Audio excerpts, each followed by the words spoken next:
നമസ്കാരം. ചൈനയിലും ജപ്പാനിലും ജൂലൈ 5-ന് വലിയ പ്രകൃതി ദുരന്തങ്ങൾ ഉണ്ടാകുമെന്ന പ്രചരണങ്ങൾക്കിടെ ജപ്പാനിൽ തുടർച്ചയായി ഉണ്ടാകുന്ന ഭൂചലനങ്ങൾ ആശങ്ക സൃഷ്ടിച്ചിരിക്കുകയാണ്. ജപ്പാനിലെ തോഗാര ദ്വീപ സമൂഹത്തിൽ തുടർച്ചയായി ഭൂചലനം അനുഭവപ്പെടുന്നതാണ് ആശങ്കയ്ക്ക് ഇടയാക്കിക്കൊണ്ടിരിക്കുന്നത്.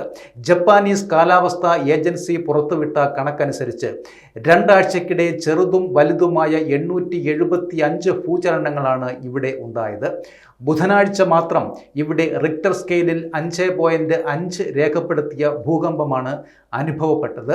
ഇനിയും ഭൂകമ്പമുണ്ടാകാൻ സാധ്യതയുണ്ട് എന്നാണ് ജപ്പാനീസ് കാലാവസ്ഥാ ഏജൻസി നൽകുന്ന മുന്നറിയിപ്പും.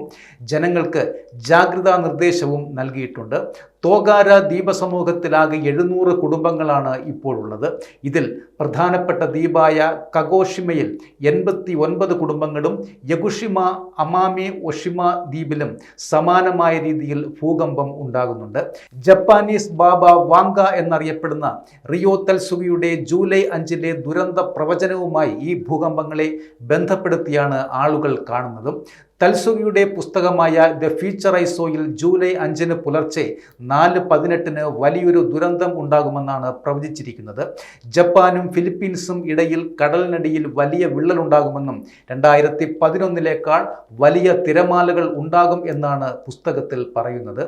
ഈ പ്രവചനത്തിൽ പറയുന്ന ദിവസത്തിന് 2 ദിവസം കൂടി മാത്രമാണ് ഇനി അവശേഷിക്കുന്നത്.